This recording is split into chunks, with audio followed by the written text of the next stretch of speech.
What is up, y'all? We're here for our weekly manifestation oracle message. Just taking a look at the week ahead to see where we need to place our energy and attention and wield our intentions. So let's see what we have in store. Ooh, the prison waif. I'm not surprised to see this. Self-sabotage and poverty consciousness.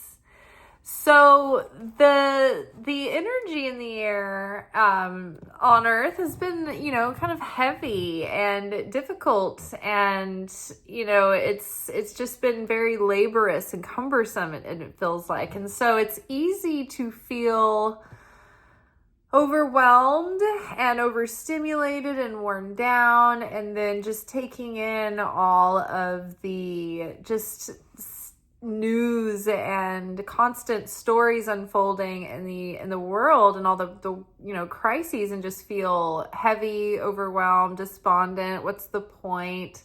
It's easy to look at the state of things as they are, and then hear, projected, predictions of how costs of things are going to go up because of the war going on.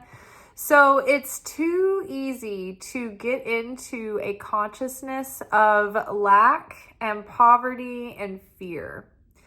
One of the elements of this week's journey through the Torah is we are studying the mixed multitude and how we need to eliminate negative influences that infiltrate our consciousness and our energy and thwart our efforts. Now, the mixed multitude were all of the people that weren't of the Jewish descendants. They weren't of the Hebrew, people. They weren't of the Jewish faith. And so they were bringing in their practices, their beliefs, their values, and they were causing division and things within the immediate tribes of Israel. The other element that was challenging the Israelites is that everywhere they would go, they were constantly met with this, with Amalek, who was always trying to be at war with the Israelites and destroy them. And so every time they would get settled somewhere, it wouldn't be long before Amalek would attack them. Amalek is code for our own doubts. They are the first thing that show up. We get excited. We have an opportunity. The light is turned on. The light is shining. And then the immediate sort of thing that follows is doubt, fear, what if. I like that the Kabbalah Center explained this once, and I remember it was my teacher, David Guillaume, that laid it out from the curriculum in one of our classes. But he explained that fear is fear that what you have will be taken from you. Doubt is fearing that you will never get what you want. And then lack is like scarcity mindset, that you're not enough, or that you don't have enough, or that there won't be enough.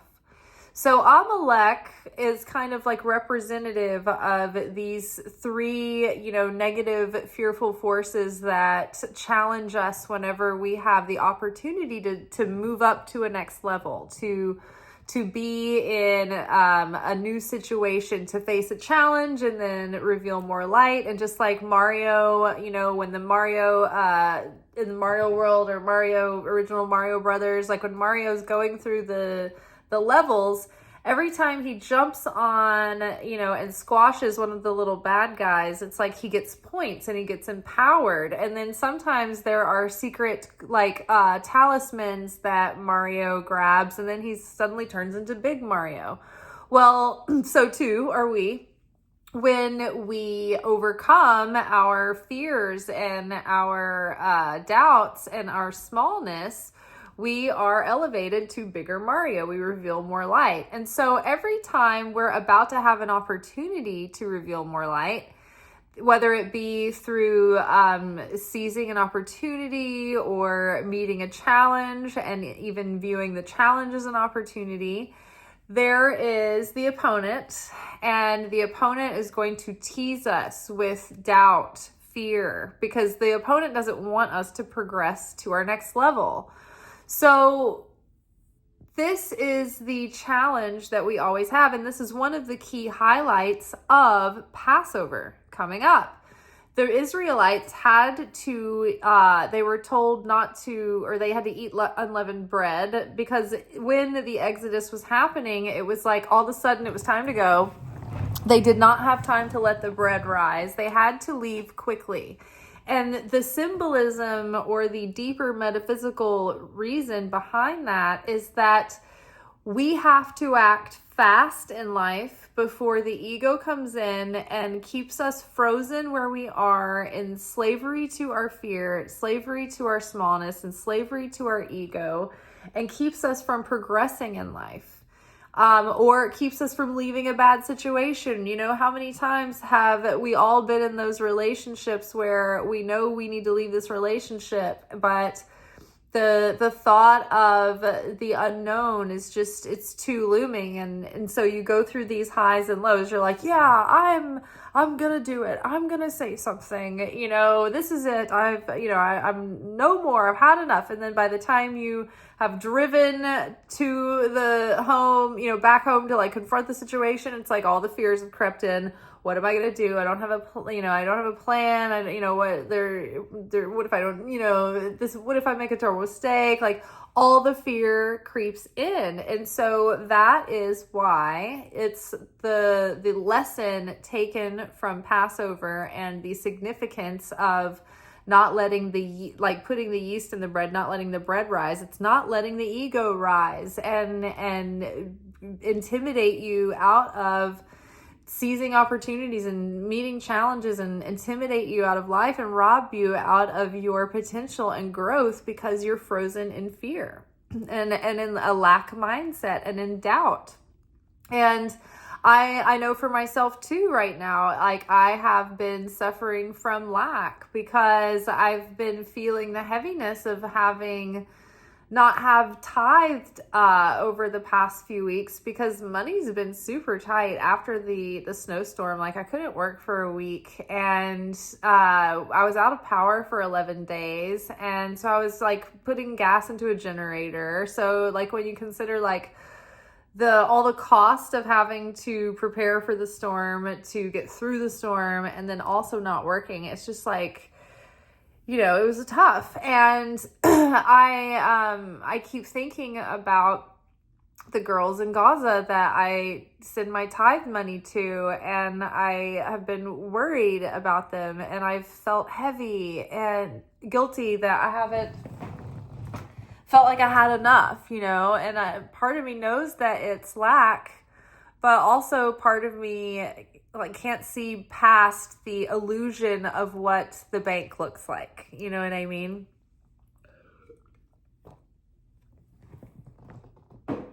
Which puts us in this state. I mean, you see this waif here.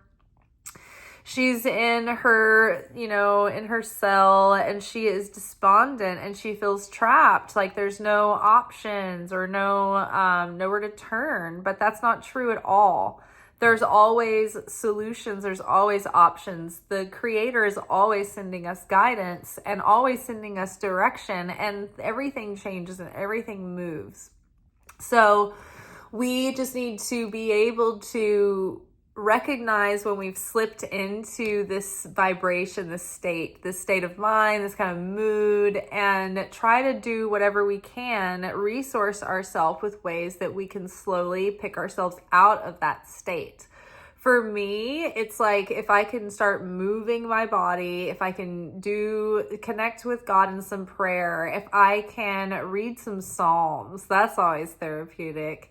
go outside, do a little weeding in the garden, go for a run, get some fresh air, get my blood moving, then that really changes my mindset and my consciousness. If I just start taking proactive actions with the intention of like turning my energy around, turning my mood around, turning my spirit back around, because it's like, you've got to catch yourself before you slip into that lack of appreciation.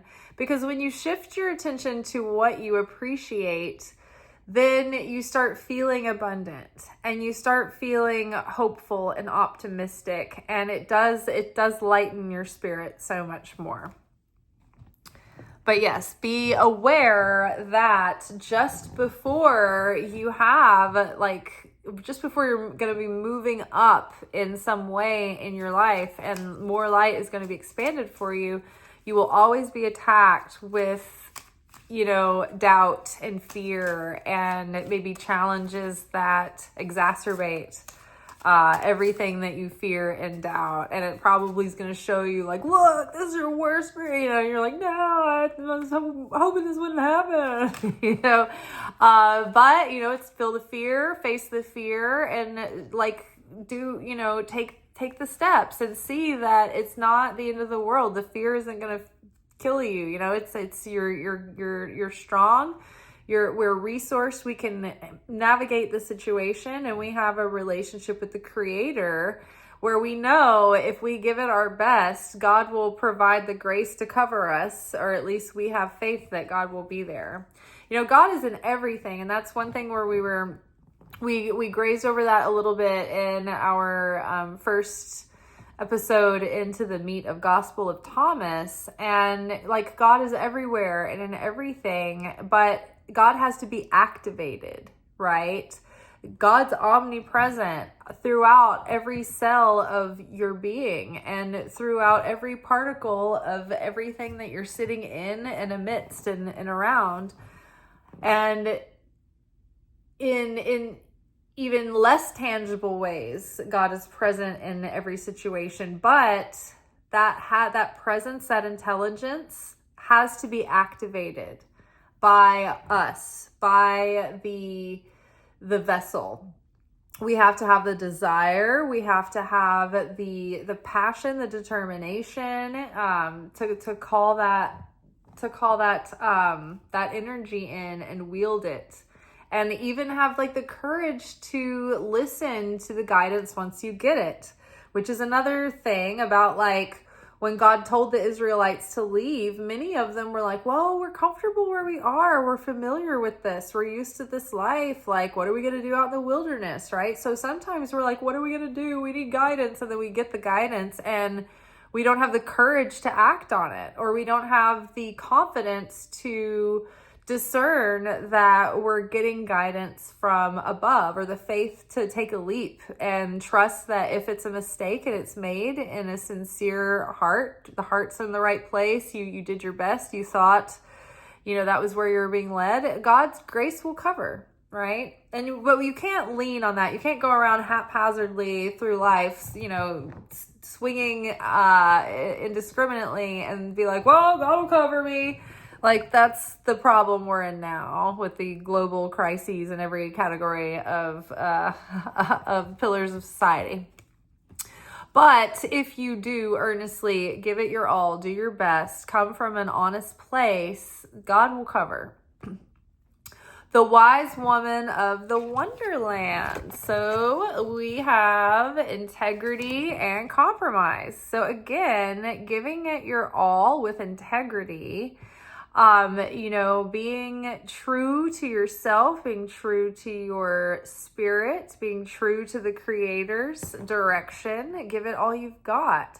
And compromise, it's like be part of the mixed multitude.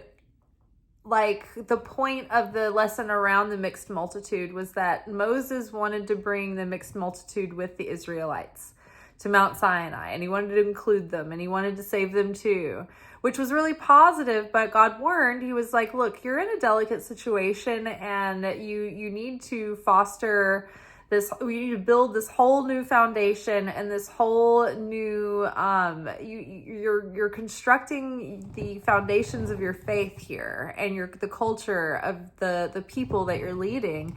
And so I need you to do this in a very precise way, and it has to be pristine. And I'm giving you the consciousness that will truly liberate you and empower you. But if you bring these people, they're not going to they're not going to see the vision. They're not going to value it. They already have their own beliefs. And so they're not going to take to this. And so it's going to like kind of dilute the effort, the energy, the consciousness around this. So there are also, people who are making it difficult to work with, each other. And they were causing bickering and division amongst the Israelites. And so that division was weakening their power and their ability to connect with miracles as well. So part of this week is learning how to foster unity and harmony, being able to work with people, and be able to, reach over on the other side of the aisle, or work with people that are different than you, or work with people that you think, you would maybe, not embrace otherwise, but challenge yourself. And I think that the nuance here is when it comes to, like, we all need to be more open-minded, open-hearted, and more accepting of one another, but in the ways that create more love and sharing amongst humanity, in the ways that unite us as people, that help us appreciate one another and our unique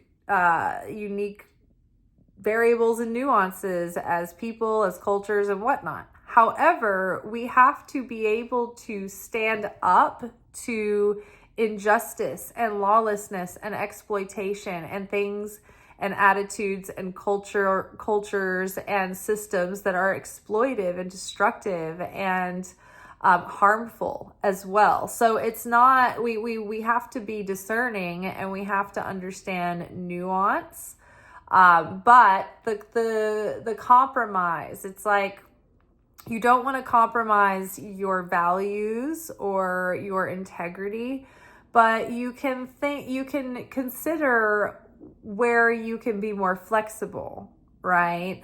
Without selling out your integrity, right? Like, for instance, if you were, I don't know why this example is coming to me, but if you're an artist and you are putting together an album, and you're like, this is kind of the struggle with artists. It's like, we want to make money doing our art because we want to be able to make a living doing our art so we can spend more time doing our art, right? So it's not necessarily about the money, but we want to be able to earn a living through making our art so we can be totally devoted to that, right? So the fear of becoming successful in your profession as an artist is the fear of losing creative freedom and feeling like you have to sell out or placate an audience or be, have wide commercial appeal or marketability. So the fear of losing that freedom and that integrity is real and it's valid. And so I think like a compromise would be like, say you are a musician and you are trying to write an album that's going to put you in the mainstream, but you have a very like deep and intellectual style of writing. You maybe fall in more of like the folk like category of the way that your writing is, like the songs are telling stories and they're deep.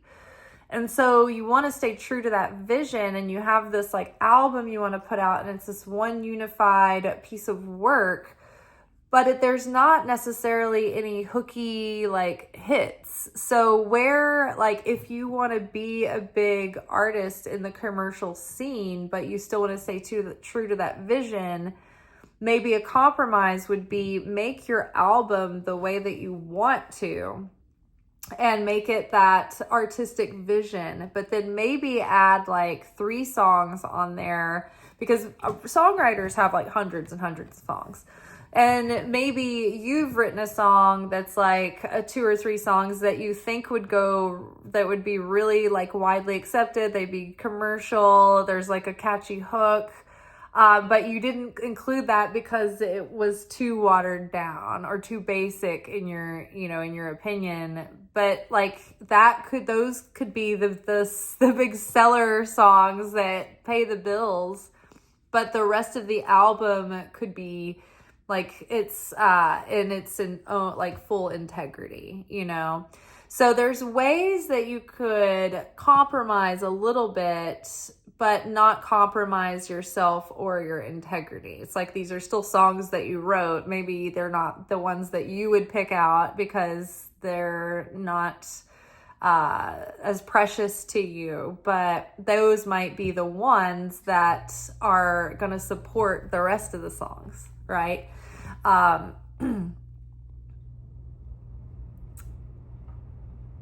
So yeah, I think that we all understand the difference between compromising on things that we can be flexible about, that aren't,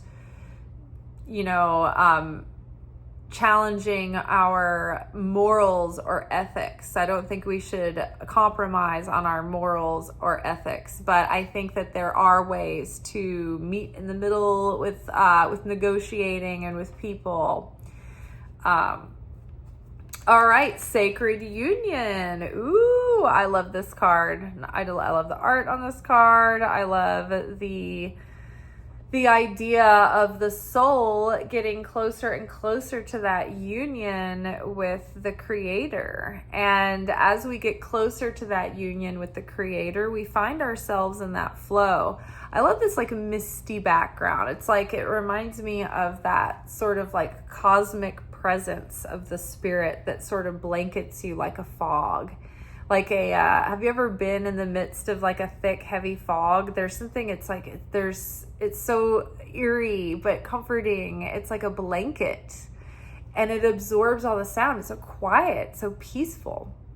And so when we're finding alignment within ourselves, and another thing about the integrity and compromise, there's been like kind of something underlying in the messages recently warning us of a disconnect or a dissonance inside. It's like, probably because there's so much noise and so many terrible, scary things that are distressing going on right now. And so there's part of us that are trying to connect with our joy and our creativity and our passion and our excitement. But then there's another part that's just like a wet blanket that's like putting out our light and our fire. And we're really having to fight to hold our ability to maintain like strength and compassion and awareness during this time, but also hold on to how valuable our joy and our whimsy and our creativity are as well. And so I think looking inside of yourself, where's the dissonance happening? Are you thinking one thing in your mind, but then your like feelings are in another direction, and then your actions are in another direction? We need our consciousness and our thoughts and our feelings and our perceptions and our actions to all be being aligned and give maximum effort. So the tabernacle, when they erected the tabernacle in the wilderness, the builders and the designers couldn't erect it, and no, I'm saying erect a lot. They couldn't erect it until Moses came and helped them erect the tabernacle. And it's because Moses was the elevated leader. He was the channel, the vessel that prepared himself, heart, mind, soul, body, and spirit, to channel the will of God and be in alignment with that and be obedient and quick with that. One thing that Moses did, he not only put in 150% physical effort. Like he was always giving everything he had to leading these people through the situation and to be the intermediary between the people and God. But on a spiritual level, every day when Moses finished the day, he would like ask God, like, how could I have done this more purely? Like he would always be elevating and purifying himself and trying to do what's best for the greater good, do what's good for the people, not necessarily what's popular all the time, but to have the strength to know and have the wisdom and the discipline to be able to carry out, what is required of a good leader.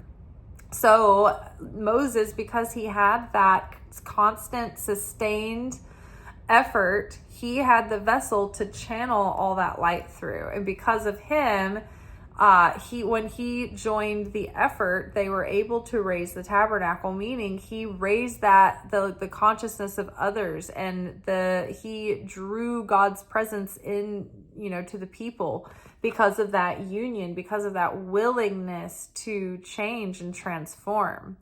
It's when we change and transform our personality, shortcomings, and, you could call them flaws, or our shadow aspects that we have hidden, to keep safe because we're afraid that society will ostracize us for those, or our peers will reject us for them, or what have you, or we've seen others punished for them. It's about reintegrating all those parts, and then, overcoming the egoic traps that we fall under and freeing ourselves from those. But the more we do to transform our own negativity, the more magnetic and powerful we become when it comes to aligning with the things that we're destined to align with, the things that are already set apart as our own, the things that are truly going to be fulfilling, that are naturally part of our unfolding. So sacred union, we have partnership and romance. So, we've had a lot of teasing messages for quite some time talking about a partnership coming in, or a romantic partner. And yes, we've been in a very rapid state of growth over the last few years. And so vibrationally, like consciously, emotionally, psychologically, everything's been in influx. We've been really being reborn. And just like when we talk about frequencies and finding the radio station, we haven't been in a consistent frequency enough to match with anyone for any amount of time. And so instead of being tethered and distracted, I think, to people coming in and out because we're still finding ourselves, we're still finding our footing in this such a fast growth spurt, that now that things are finally settling and the dust is settling, where the foundation is drying and becoming firm and ready to build on, we're beginning a new cycle. That's when things are going to start coming in. This has been a very extended period of preparation and healing and self-discovery. But I think we're coming out of the era of solitude, and we are coming into an era where love is approaching. Oh my gosh. Okay, so when I picked up the deck to start shuffling initially, this card came up, and I kept trying to shuffle it in because I was like, maybe it's just out because I had, it came out last week. So I kept trying to shuffle this deeper and deeper, and it still came out. So the winged wise ones are angelic help and miraculous aid. So again, the thing that is going to help us channel that angelic help and the miraculous aid is not only remembering to stop and pray and ask, also to stop and express appreciation, particularly if you can declare your appreciation to the Creator for bringing these beautiful blessings into our life that we so often take for granted. The smallest things you can start with. But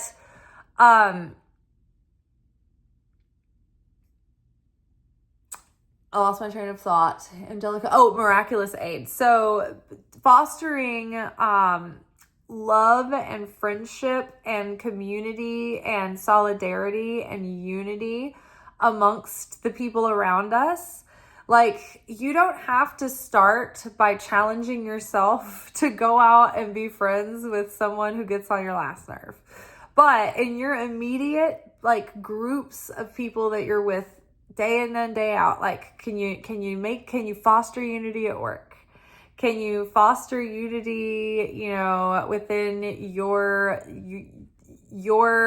friend group or your home? Like, if you could just start with one, like, it's like, what is it? Dave Ramsey talks about, like, pay off your smallest credit card first, and then it's off your plate and you feel good about it. Then go to the next one, and then you'll feel great about that. It's like, try to foster unity. Go for an easier win first. Start there and then work your way out into bigger challenges. But when you start to build the muscles and practice the consciousness and awareness of intentional harmony, intentional unity, realizing like, oh, when the unity gets off, that's like the timing belt in the car is off. It needs to be replaced because everything's going to be running all like this. We want it smooth. So if we want to connect with miracles, we want to bear affinity with God, with the Holy Spirit. So that is going to be sharing, loving, creative. It's going to not be in affect consciousness, reacting to everything emotionally all over the place. It's calm. It's cause consciousness.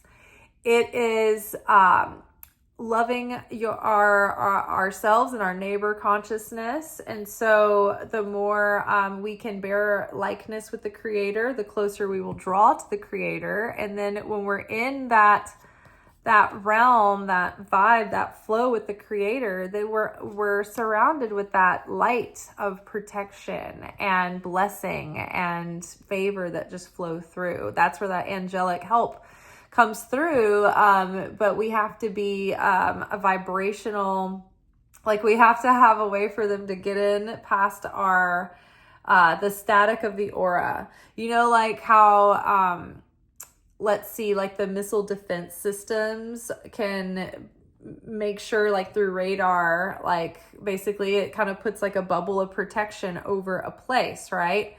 So too is like our vibration. So if we're in a vibration of like ick, we're vibrating and we're breaking our missile defense system, and like negativity is getting in, right?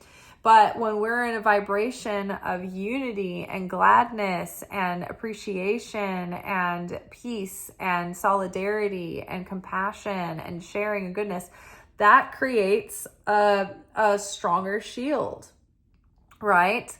So, and the more we foster that shield and strengthen that shield also, it helps get like aid in, and it's like our communication system. It's like reception, satellite signal, defense mechanism, reception to send out the signal to call in for, things that we need, for help that we need. So angelic support makes me wonder if there's going to be something to do with any of that stuff in the news over the next couple of days. Oftentimes there's random things tucked into the imagery of the pictures and the props that we use, and the weird examples that we give a lot of times. So I always think that's interesting, especially if I have my cards out for the week, like from my own personal readings, and I keep looking back at them as things unfold through the week. It's always interesting to see